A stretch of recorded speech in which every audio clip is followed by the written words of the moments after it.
मेरा ये भाजपा प्रवक्ता से सवाल है। सर, आप कह रहे हैं आतंकवाद का कोई धर्म नहीं होता। वीर अब्दुल हमीद ने भी इस देश के लिए शहादत दी थी और अशफाक उल्लाह खां भी फांसी चढ़े थे। पहला सवाल। दूसरा सवाल, आप इंटेलिजेंस फेलियर मानिए इसको। आप लोगों की सरकार में पहला हमला नहीं हुआ। आप लोगों के पास इतने इनपुट होने के बावजूद भी आप लोग कार्रवाई नहीं करते। Hello friends, welcome back to my channel and you are watching Mr. Imam. Friends, today's debate video is going to be between Atul Lounde and Anjanam Kashyap. Since the terrorist attack, there are some groups that are conspiring to defame all Muslims because of the religion of terrorism. However, we believe that if an individual commits a crime, an entire religion should not be blamed for it. Yet in this debate, the spokesperson of the BJP tries to raise questions about Indian Muslims because of the religion associated with terrorism. But in the same debate, a student says that many Muslims have also sacrificed their lives for the freedom of this country, so you should stop doubting the Muslim of this nation. So guys, this is going to be a great video. I request you to watch it till the end. Let's start the main video. Picture चालू करो बे। कह रहे मोहब्बत की दुकान से होगा आने वाला वक्त। मोहब्बत की दुकान, बड़ा स्वागत है उसका। लेकिन अतुल लोंढे पाटिल जी, कृपा करके मुझे बताइएगा, एक सिर्फ मालेगांव की घटना में हिंदू पकड़े गए थे, अभियुक्त बने थे, कन्विक्ट भी नहीं हुए थे। भगवा आतंकवाद आ गया था, भगवा आतंकवाद तत्काल आ गया था। Relax relax. Atul ji, Hindu terror, भगवा आतंकवाद, ये कहना सही है? आज आतंकवाद में धर्म देखना गलत। आर्यन सिंह ने भगवा आतंकवाद का टर्म कॉइन किया था, वो इनके पार्टी में जाके मंत्री बना है। खत्म। अभी सुनिए, आपने बात निकाली इसलिए निकाल रहा हूं मैं। यशवंत शिंदे, पूर्व प्रचारक, इसने कोर्ट में एफिडेविट दिया। आरएसएस का पूर्व प्रचारक जम्मू एंड कश्मीर का, विशेषकर कश्मीर में यह पूर्व प्रचारक था, पूर्ण प्रचारक। इसने क्या बोला है? माननीय सर्वोच्च न्यायालय में नरेंद्र मोदी और मोहन भागवत देशद्रोही गैंग के विरोध में दिनांक 30/4/2025 को देश भर इस गैंग ने किए नांदेड़, पूर्णा, जालना, परभनी और मालेगांव आदि और भी बम विस्फोट, धमाके और साजिश के बारे में याचिका दायर की। ये आरएसएस का पूर्व प्रचारक है और इसने खुद ने एफिडेविट दिया है। ये तो लेटेस्ट न्यूज है। मैं डालना नहीं चाहता था, मैं ये सोचता था कि आज हम इकट्ठे खड़े हैं, लेकिन ये बाज नहीं आएंगे, ये बाज नहीं आएंगे क्योंकि इनको नहीं चाहिए ये देश है, इनको इसी पे राजनीति करनी है। क्योंकि फिर बेरोजगारी के सवाल खड़े होते हैं, फिर महंगाई के सवाल खड़े होते हैं, फिर महिला सुरक्षा के सवाल खड़े होते हैं। मैं नहीं चाहता था, मैं चाहता था ये मौका है कि सारा भारत इकट्ठा खड़ा रहे, लेकिन ये नफरत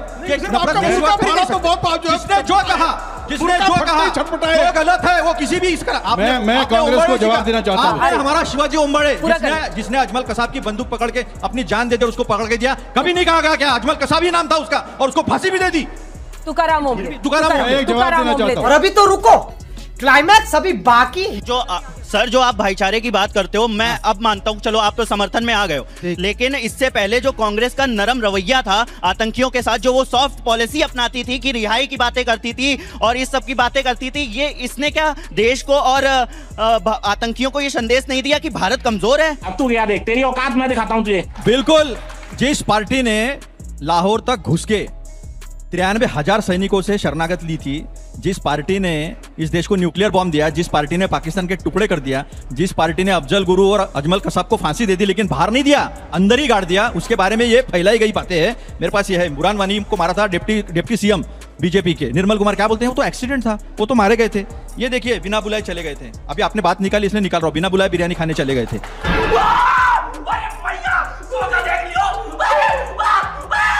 तो मैंने पहले ही कहा था कि किसने क्या कहा, इतिहास में क्या हुआ, उसमें हमें जाना नहीं है। आज पाकिस्तान को पूरी तरह से निर्णायक तरीके से ऐसा ठोकना है कि जिंदगी में कभी तिरछी आंख करके एक आदमी उनका देख ना पाए। फूल पत्ती टहनियों को छोड़ो, सीधा जड़ से उखाड़ के फेंक दो ताकि कोई खड़ा ना हो। ये कहने के बावजूद उसी पर आ जाते हैं। शाबाश। हमारा सवाल सीधा सरकार से ही है, और ये पहलगांव जो हमला हुआ है इसी पे है। बैसारनपुर वैली, इसी में अटैक हुआ है। इस बैसारनपुर वैली में एक्चुअली में कभी भी मिली है परमिशन तो वो मिड मई में मिलती है। इस बार पहली बार ऐसा हुआ है कि 20 अप्रैल को मिल गई है परमिशन उसको खोलने की, और 20 अप्रैल को खुलती है और 22 को अटैक हो जाती है। और 22 के अटैक में वहाँ पे 2000 लगभग टूरिस्ट होते हैं, उसमें से 26-27 की मौत हो जाती है। सबसे बड़ा सवाल यहाँ पे ये उठता है कि 2 दिन हुए ही नहीं थे उसे खुलने का, और वहाँ पे कोई भी सिक्योरिटी फोर्सेज भी नहीं है, ना ही जम्मू कश्मीर का कोई पुलिस है, ना वहाँ पे अपने पोस्ट नहीं था, वहाँ पर सुरक्षा के कोई भी इंतजाम नहीं थे, यानी मतलब पर्यटकों सैलानियों को ऐसे छोड़ दिया गया था। ये सैलानियों को टारगेट जनरली किया नहीं करते थे आतंकवादी। ये बहुत दिनों के बाद ऐसा हुआ है, रियासी का हमला एक और ये दूसरा हमला, जब पर्यटकों को निशाना बनाया गया है। निश्चित तौर पर वहाँ पर सुरक्षा के बेहतर इंतजाम होने चाहिए थे। ये बिक गई है गवर्नमेंट, अब गवर्नमेंट में कुछ नहीं है। मेरा ये भाजपा प्रवक्ता से सवाल है। सर, आप कह रहे हैं आतंकवाद का कोई धर्म नहीं होता। वीर अब्दुल हमीद ने भी इस देश के लिए शहादत दी थी और अशफाक उल्लाह खां भी फांसी चढ़े थे। पहला सवाल। दूसरा सवाल, आप इंटेलिजेंस फेलियर मानिए इसको। आप लोगों की सरकार में पहला हमला नहीं हुआ। आप लोगों के पास इतने इनपुट होने के बावजूद भी आप लोग कार्रवाई नहीं करते। Good question, you are a good question. देखिए, वीर अब्दुल हमीद, ब्रिगेडियर उस्मान, अशफाक उल्लाह खान, इन सबको नमन है। लेकिन अजमल कसाब को क्या कहेंगे? उसको नहीं माने, अफजल गुरु को नहीं माने, दाऊद इब्राहिम को नहीं माने, टाइगर मेमन को नहीं माने। उनका मजहब नहीं है, सिर्फ मजहब वीर अब्दुल हमीद का था। ये आप गलतफहमी पैदा करें ना करें। अरे कहना क्या चाहते हो? सर, मेरा सवाल आपसे है, पिछले 10 सालों से आपकी सरकार है जी। 10 सालों में आप SATF के पोर्टल रिपोर्ट आती है हर साल, उसके रिपोर्ट के अकॉर्डिंग जो है भारत में जो है पिछले 10 सालों में लगभग 2500 से ज़्यादा लोग आतंकी हमले में मारे गए हैं और 4000 से ज़्यादा लोग आतंकी हमले में ही घायल हुए हैं। उसके बावजूद इसमें जो प्रमुख घटनाएं हैं, जैसे पुलवामा हो गया, रईसी हो गया या पहलगाम की ले लें। पुलवामा के पहले भी हमारे पास 12 इनपुट थे, उसको इग्नोर किया गया। उसके बाद अभी पहलगाम की बात की जाए, 2 कश्मीरी मुसलमान जो वहाँ पे गए थे 2018 में पाकिस्तान गए थे, उनके एंट्री का इनपुट मिला, वो कि पाकिस्तानियों के साथ एंट्री लिए हैं कश्मीर में, रामबन में, उसको भी इग्नोर किया गया, जिसके बाद पहलगाम अटैक होता है। इस पे आप क्या कहना चाहेंगे? Hey, 2004 से 14 और 2014 से 24 अगर दोनों का तुलनात्मक अध्ययन कर लिया जाए तो आतंकवाद पर बहुत ज्यादा नियंत्रण हुआ है।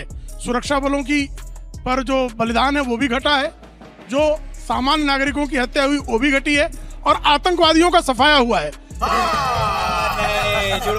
जहां तक इंटेलिजेंस इनपुट की बात है, हर बार जैसे इस बार जो है कम्युनिकेशन की नई स्किल जो है, वो कम्युनिकेशन का नया सिस्टम, चाइनीज सिस्टम जो पाकिस्तानी आर्मी यूज कर रहा है, अभी NIA की जांच में सामने आया है कि वो चाइनीज ऐसा यंत्र यूज कर रहे हैं जो CDMA और GSM दोनों में नहीं आता। तो टेक इंट के जो है नई टेक इंट उन्होंने यूज की है, इसलिए टेक इंट में रडार पे आने में समय लगेगा। लेकिन ये निश्चित है कि हम किसी भी प्रकार की विफलता है तो उस चूक को ठीक करेंगे और सफलता में तब्दील करेंगे। तो करना, परेशान हो गए हम लोग 2.5 साल से, ये भी परेशान हो गए, हम भी परेशान हो गए, करो फिर। So guys, I hope you like this video. Do let us know in the comment box. To watch more videos, like and subscribe our YouTube channel. See you in the next video. Till then, Jai Hind.